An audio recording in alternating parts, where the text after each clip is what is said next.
Sot, opinioni publik është rikthyer të flasë për një histori që dikur tronditi botën e showbizit dhe politikës shqiptare. Bëhet fjalë për ndarjen e Sokol Nanos, djalit të ish-kryeministrit Fatos Nano, dhe Arlinda Budos, një çift që për shumë vite u konsiderua shembull i dashurisë dhe stabilitetit. Arlinda Budo, 32 vjeç në atë kohë, dhe Sokol Nano, 34, kishin plot 10 vite bashkëjetesë dhe vetëm një vit martesë. Por, pas gjithë atyre viteve të lidhjes së fortë, më 28 shkurt të vitit 2013, pra plot 12 vite më parë nga sot, çifti mori vendimin e vështirë për t'i vënë fund martesës.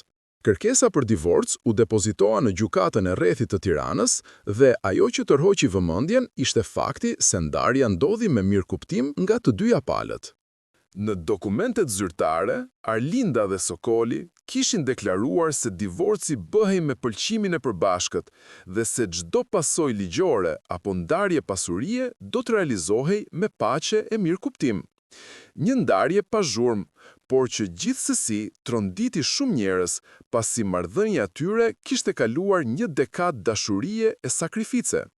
Sokoli, ndonse gjithmonë i ka qëndruar larg vëmendjes mediatike, ka qenë shpesh në qendër të thashëthemeve për shkak të mbiemrit që mban. Ai është djali i vetëm i Fatos Nanos, një prej figurave më të njohura të politikës shqiptare. Megjithatë, ndryshe nga Jati, Sokoli ka zgjedhur të mos ekspozohet në publik dhe të fokusohet në jetën e tij private dhe në biznes. Në Tiranë, shumë e njohin për aktivitetin e tij në botën e natës. Ai ka qenë pronar i njërës prej pubeve më të njohura të ish-bllokut, Lollipop, dhe më vonë mori nën menaxhim kompleksin e njohur Muay Thai në zonën e Saukut. Edhe pse një njeri diskret dhe i qetë, kurioziteti i mediave për jetën e tij ka qenë i pashmangshëm, sidomos pas ndarjes nga Arlinda.